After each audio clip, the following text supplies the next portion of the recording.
You're listening to Hockey Talk on the Rock Alright, stop! with Laura and Keith. It's interesting. So let's back up a second. He played absolutely out of his mind. It made no sense to me. And now, here are your hosts. Woo! Alright. Woo! We are back with Hockey Talk on the Rock, Salt Spring Island. It is Friday, July the 9th, all day long. And we are talking episode number 43 tonight, where we're going to talk about the big Stanley Cup Wrap Up with the finale there the other night, and then some other league news. So take it away. Alrighty, so Tampa Bay wraps it up in 5 games. I'm pretty pumped because that was my prediction. It was like the one thing I got right the entire playoffs, but I did feel like Tampa was just going to be too much for Montreal to handle, which it turned out it was. I don't really have that much to say about the series itself because I feel like it played out how it should have. There was a couple games there that Montreal was in and could have gone either way. They got the one in overtime. Game 2 they were good, and the last game they were all right, but they didn't generate much offensively. But Price was very good. Yeah, I thought early on Price was not that great. Yeah. Like when I was hyping up the goalie versus goalie match, it was kind of the first 3 games went by, and it was like, oh. Yeah. Vasilevsky was really good in 2 of them and not great in the one. And Yeah. Price was kind of average, but then Price got good for the last 2, and Vasilevsky was amazing. Yeah, his normal self. Earned the Conn Smythe, Smythe. I thought, yeah. Yeah, I thought he was a deserving Conn Smythe winner. The only kind of controversial thing I'll say about it is that I do think Kucherov, I think he was quiet in the final for himself, even though he was still good. He was leading the playoffs by more than plus 10 points. And he's hit 30 points in the playoffs in back-to-back years, which I do think is very impressive. Yeah. And I think it could have gone to him, and I would have been fine with it. That being said, as soon as Vasilevsky got that shutout in that last game, I was like, it's going to him. Yeah, and the amount of times he gets shutouts to win series, too, is just amazing. Yeah. Yeah, the guy has nerves of steel, obviously, when it comes to those big moment games. And then, you look at Tampa Bay's depth, and they showed how many goals came from all 4 of the lines, and it was just like, how do you beat that, right? It's amazing. Something that we both talked about, and I've listened to other people talk about, was kind of the lack of importance of Steven Stamkos. You have this, $8.5 million player who shows up on your power play, and I don't really think I noticed him, except for he made a really good play on the Stanley Cup winning goal in the end on the boards there. That was partially because of him, and so shout out to him. But they have a very interesting decision to make with their cap. Everyone's going to freak out about the cap. I get it. There's a part of me that doesn't like it. But the thing that's kind of funny about their cap situation is that they were the team that kind of got screwed over by it the first time, because Chicago was the team that was over the cap by $8 million or something in 2015, and they complained about it, and they ended up losing to Chicago in that final. Yep. And then this year, they're the ones who are way over the cap. Yeah, it was $18 million or whatever, but all the GMs know that. Everyone does stuff like that. There is an article today that Montreal was a bit over the cap, right? Yeah. So, and there was a couple things too, they didn't talk about too much, like Marian Gaborik and Anders Nielsen were on LTIR, so they were on the cap, and they were never meant to play a game. No, they did it specifically so they could increase their spending. Yeah. And I get it. Again, it's kind of bending the rules, but the NHL is okay with it. They let it go. And on the Kucherov front, I think there's 2 parts to it that I find super impressive. The first is that you can be a team that, gets into the playoffs without your best player. Which I do think is crazy, because if you think about, the Canucks without Pettersson, they did okay. But, to have that depth to pull through to get you there, and then Kucherov shows up in the playoffs and it's just boom. Fine. Yeah. And then the fact that he was severely injured. I know that Montreal had a lot of injuries as well. But again, just his performance was, to me, quite impressive, and maybe it was I forgot how good a player he was until watching the final. Totally, yeah, he's impressive, and I'm glad you brought up Stamkos, because that was one thing I was going to take on, was, we talked about last year that maybe they should move on from him last year, and they didn't, and, hindsight's 2020, would they have won the Cup if they did that? I don't know, but this year it feels like they really should take a look at him, and he probably still holds some value. Yeah, he had 18 points in the playoffs. He didn't do poorly, it's just that the points he was getting weren't dominant. You know what I mean? It was, that 5th goal in the first game and stuff like that. It wasn't a big contributing factor. And the depth within that organization, you're they're gonna lose pieces. They're probably gonna lose Johnson obviously is the one everyone talks about, but even probably one of like Killorn or Palat or someone like that, they're going to lose one of their big ticket players. Yeah. But you look at who they have in their system, like even like Matthew Joseph and stuff like that, who played really well in the finals, and you're like, yeah, you could give a guy like that a bigger role. Yeah, and I mean, kind of staying on the Stamkos thing, like I've read that they're in on Eichel because they're going to be on everybody apparently. Yeah. But I could see them not being able to make that work. But I think they could make the Stamkos thing work because it wouldn't cost nearly as much, and it would be $2 million a year less to get that player. For sure. And they're so desperate for a guy that can play center, even though Stamkos hasn't really been. Yep. But he can, right? Yeah. And then the other thing I wanted to talk about too was like their dominant third line. Like the third line was so awesome. It's just dumb. Like it's as a Canucks fan, it's almost painful to watch because they're so good. And one of the things that I noticed, I think the most in that series, there's two things. One of them is specifically to the third line. That was the line that when they're on the ice, I couldn't take my eyes away from. Yeah. Like you talk about Kucherov, you talk about Point, and all the big names they have, but it was that third line that was like every time they're out there, they're doing something good. They're never doing something bad.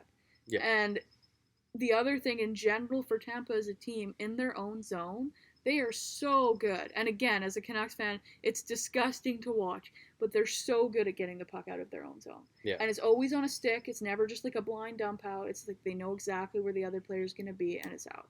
Yeah. And so it sounds like they're probably going to lose both those guys, Coleman and Goudreau, this year. Yeah. Because of the cap They stuff have that we've to. talked to. Yeah. I've read a lot of people are in on Coleman. Yeah. Already. I've read the Canucks are going to be high on Goudreau. Okay, I'll be fine with that. Which I think would be exciting. Yeah. He'd be a really good third line player for them because he's big and fast. And showed some skill. So I hope I read more about that rumor because that'd be nice to see that one come to fruition. Yep. And the other thing I wanted to kind of point out too was with John Cooper, who I know you say you've been high on for a long time and you think he should get more recognition for Coach of the Year. But I thought it was important, like in the post game when he was talking, saying, as a group, we didn't say it, but we knew that this was probably our last shot with this team and we wanted to go out on a winning level. Mm-hmm. And then also he gave all the credit to his players, which I think a good coach does. He says, I don't really do anything. I just sit here and chew gum or whatever the quote was. But I do think that speaks kind of highly as him as a leader and a motivator. And there were two things that I picked out. And yeah, and there was the other quote he had too. I'm gonna blank it now that I was gonna bring it up, but yeah, it was more or less something very modest along those lines. After they lost in Montreal, it was like, okay, do you guys want to win one Stanley Cup or do you want to be remembered for being special? Yeah. And apparently that really sank in with the rumor for that fifth game too. And you could see like Montreal was throwing big hits in game 4 and they had a lot of that energy. Yeah. And like from the get-go in that fifth game, like Tampa was throwing big hits and they were like, they looked like hungry. Yeah. Again, the game was close, but it was close because of Price. Yeah. It shouldn't have been that close. But like as soon as they scored that one goal in the second period, I was like, hey, they've done it. Right? Like, everyone kind of knew, I think. But, I like, kind of two more things, I think. I have a few more, maybe. But, in general, as a cup final, a lot of people are saying this is the worst one in recent memory. I don't think that's true. I still think, for me personally, it was probably LA, New Jersey, or LA, New York. Right. Those were the two that, for me, I had no interest in watching, and I was just like, nah. Yeah. But maybe for competitive level, there's something there, though, again, I think LA, New York was quick, too. Anyway, like, there's something to having a Cinderella team run, and I think the NHL actually, as opposed to other leagues, has a lot of them. Right. Like, if you think about Dallas last year. Yeah. It's kind of similar story, and Montreal had a lot of parallels with Dallas this year. St. Louis 2 years ago. St. Louis 2 years ago, and they win, but St. Louis was a tiny bit different because they've been competitive for quite a few years, right? But it was just because they were so bad at the beginning. Yeah. And then, like, I mean, you can almost run through it, like, when the Rangers made it, I'm blanking on teams now. When the Flyers made it, like, in 2010, like, no one expected that. It almost seems like every year there's a team that kind of goes on a run and gets there. But at the end of the day, Tampa was just too big of a monster. Yeah, big time. But I do think that it kind of speaks a bit to the New York Islanders, actually, and how good a team they are when you watch this final. Because they held Tampa to, like, basically a draw and then a 1-0 Game 7. Yeah. And I think that they've earned a ton of respect for how good a team they are. It's going to be tough for them, too, because they're going to lose some guys. Yep. And, yeah, they're not going to have the whole band back either. Nope. And then, speaking kind of in general, the other thing that was unique about this final, obviously, was it was between two teams in the Atlantic. And the East, yeah. And the East, but the Atlantic Division definitely has bragging rights right now for being the best division in hockey, and one of those teams next year is going to be probably on the outs, although I guess it's possible they get both the wild card positions, but the Metro's not bad either, so... Yeah. It's going to be tough for those teams. I think Tampa is fine, but, you look at Toronto, Florida, Montreal, Boston, those teams right there. There's two of them there that might not make it, It's pretty crazy. Throw Ottawa in, who had a pretty good end to the season. I don't think they're in it yet, but... Yeah, it's not like they're just going to be able to feed off of Detroit and Buffalo and stack up wins. And I have 2 more points about On Tampa. Yeah. This is the fourth 2 more points. I know, it keeps going. I'm going to keep remembering things. So, Tampa, to me, is the best team the NHL has seen since the early 2000 Red Wings, I think, for me. Okay. And it could be blinded by hatred of Chicago. I'd be willing to listen on an argument for them, especially the 2010 team, before they got kind of dismantled by the cap as well. Right. With, like, Byfuglien and Ladd and all those guys leaving. But I get it, although I don't think they had the goaltending that Tampa has now, which I think kind of makes them as complete. Yeah. But I do want to just kind of go through their first rounds really quick. Because I think it's very interesting when you talk about how deep this team is and just looking at picks, okay? So from 08, I'm starting with Stamkos, starting with the building of the team. So they go Stamkos, Hedman, 2 slam dunks. And they're the only ones still on the team that were there for their run in 2010. Yes. When they went to Eastern Conference Final. So they have those 2. Next pick, Brett Connolly. He's an NHL player. He's decent. Doesn't play for them. Next first round pick, Nemesnikov. Again, decent player. Doesn't play for them. But he was used in a trade to bring over McDonough and Miller. That's true, right? They've used these pieces well. Next, Slater Cuckoo. Again, he's in the league. He's okay. Yeah. Next up, Jonathan Drouin, who they used to get Sergachev. Next one, Tony DeAngelo, which, you can talk about. 15, they had no first round. 16, Brett Howden. And then 17, Cal Foote, okay? Right. I stopped at these rounds for a reason, because if we go back, okay, and we look, say in the 2011 draft, where they took Nemesnikov, in the 5th round, who did they get? Kucherov. Oh, but wait, in the 7th round, they got Palat. Right. Who pulls out those players in one round? Anyway, so there's that. 14 with DeAngelo, they might have messed up with that. They get Point in the 3rd round. And, I could keep going, right? But basically, they've made their whole team, Cirelli, Joseph, Ross Colton, and Volkov, who they just traded, off these, later round picks. Yeah. And if you look at the Canucks, in a history, even in recent times, right, where they've made some good choices in the first round, maybe the 2nd round, but you're not getting any of those guys from the later rounds. I mean, they had 5th round Adam Gaudette for a while that they really, really wanted to show was going to be a good player, and it didn't work out. So. But yeah, that's the other thing for me that kind of parallels them to Detroit a bit in the early 2000s, because they're getting that production from those late round picks. Yeah. So. That's it, I promise. Okay. All right, well, I think we covered Tampa in the final really well. Kudos to Montreal. They showed up and played. They did show up. They did play. They were close in a few games, but I think we all kind of knew that it was Tampa. Yep. Anyway. Moving on from that, we missed a trade last time we talked, so we can do a quick trade winner and participant ribbon. Yes. When Nashville...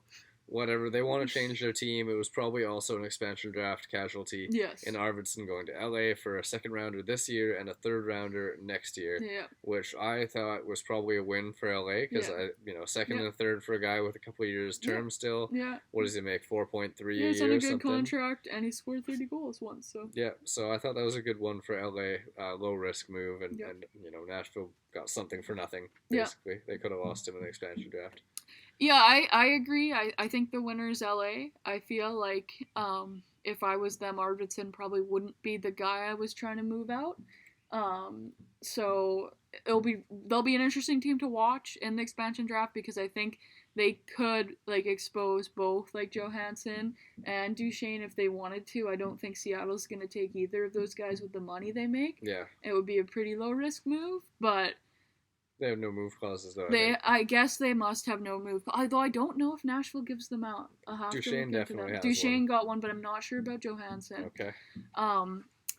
Anyway, they have the 4D problem, right? Where they Yeah. want to protect 4D. So it'll be very interesting to see what they do. Well, I'll jump in on that because I had a couple Flyers rumors to report Yeah. on this week, and one of them is Ekholm? no. Oh, The Flyers and the Predators have been talking for quite a while about Nolan Patrick. okay, And interesting. apparently Patrick wants a change of scenery. Yeah, And the Flyers really like Ryan Ellis. okay. And so apparently this is probably after the expansion draft, Right. if it's going to happen kind of thing. Because they want a D to replace Niskanen that I've talked about a ton of times.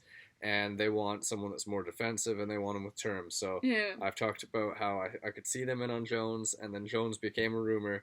But because they can't get him to Sign. accept Yeah. an extension with them, they don't really want to do it. Yeah. So that's something to keep an eye on. But Yeah. since we're talking Nashville, Okay.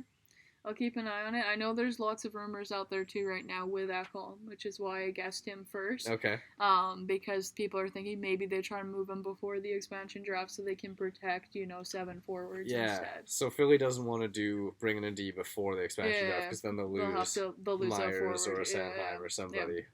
Right, that makes sense.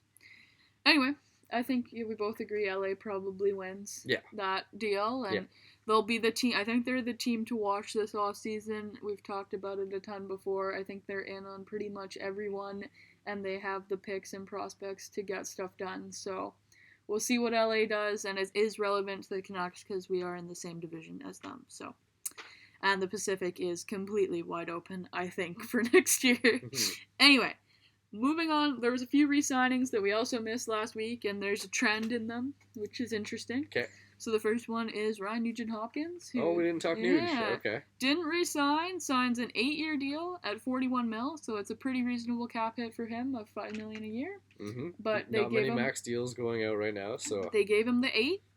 And then Eriksson Ek in Minnesota did almost exactly the same deal, 8 years, 42. Yeah. So it'll be interesting to see if that's the trend this summer, where guys who want to stay with a team and maybe they want to help the team out, so the team says, okay, we'll give you a couple more years and we're going to lower your cap hit, which seems a little bit like cap circumvention as a bitter person like me from the Canucks, but they're doing it in a tamer way now, kind of thing, because like Nuge is 29, I think he's a year younger than me, and so he's going to be 37 at the end of his deal. I doubt he plays until then, but maybe he does, and he'll be a career Oiler most likely. Eriksson Ek is younger, so that one I think is a little bit easier to swallow if you're a Minnesota fan, and he really seemed to hit his stride last year, so it might be a bargain deal. We'll see for them. And then I put Hyman here because I'm wondering if the Leafs, I don't think they sign Hyman now, but if they do, I could see them doing like an 8-year deal, even though he's older, and then lowering that cap hit, kind of like them. So yeah, I can see it too. They're gonna have a tough one with him. Yeah, and then with the Leafs, Travis Dermot today signed for 2 years at $1.5 million. A lot of people seem to think he's gonna end up in Seattle. I don't know, but we'll see.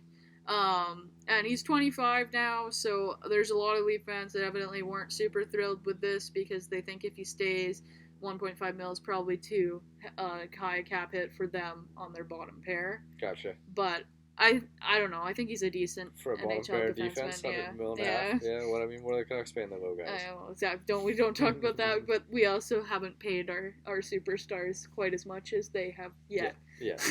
So yeah. Anyway, other than that, there's a couple rumors kind of floating out there in the NHL these days. The first more interesting one is that Vlad Tarasenko evidently wants out of St. Louis. Yeah, and I read a little bit that it's more than just his unhappiness with his shoulder injury. Yeah. Apparently he was starting to have conflict problems in the room with other players. Yeah, I could see that. So basically what I read was if he hadn't requested a trade, they were going to be exploring it at their best they could anyway. Yeah. But he's an interesting one, right? Because I don't know how much you can get back for Tarasenko right now because of the shoulder injury. You don't really know what you're getting. And he is a high cap hit, like $7.5 million. Yeah. It's not going to be easy. So I read a few teams have already requested medical for him. Yeah. Medical reports. And I was wondering, could this be a change of scenery if not Johnny Gaudreau, but Oh, maybe interesting. Matthew Tkachuk Interesting. if he's looking to get out and he wants to go to St. Louis. Yeah. I mean, I feel like the Flames fans would hate that trade. The Tkachuk one, yes. Yeah. The Gaudreau one, I think totally I could see. see them being okay with it. Yeah. Yeah, I agree. But yeah, that would be interesting. I've heard the rumors for Boston. I don't know how they make it work with the cap. Oh, yeah. And then the other one is the Rangers because he's good friends with Panarin. Okay. So those are the two teams I've heard, and then I've also heard a little bit of LA, which again I think LA is on everything right now. So that's that one. The one that's more, I guess, related to the Canucks is that there's more rumors about Oliver Ekman-Larsson and how he had a really short exit interview in Arizona and he wants out. They want to get him out, and now he's more willing to go to other teams besides last year. It was just Vancouver and Boston, but that got the whole rumor mill chugging again that maybe there's a Schmidt for OEL deal. I still don't like it. I don't like the cap hit of OEL. I don't like the term. I just say no. Yeah, the only way I was thinking about this was if they could do, Beagle and Schmidt for him, maybe I would stomach that. Maybe if you get one of the bad contracts off the books, but still, I don't even think it's worth it then because you're just going to be dealing with the problem further down the road then, and it's Yeah, and I think Schmidt's probably at least as good as him at this point. So. I don't, OEL, they say all his advanced stats and everything have gone down every year for, the past 3 years. I don't think he's coming back up. It might happen, but it might not. And I do have two more tiny little things. Two more things. So the first one, I'll do this one because I think this one is interesting. Some draft talk. So Owen Power, who's suspected to go number 1 overall to the Buffalo Sabres, who, have a really good history of not doing very well and messing up their draft picks.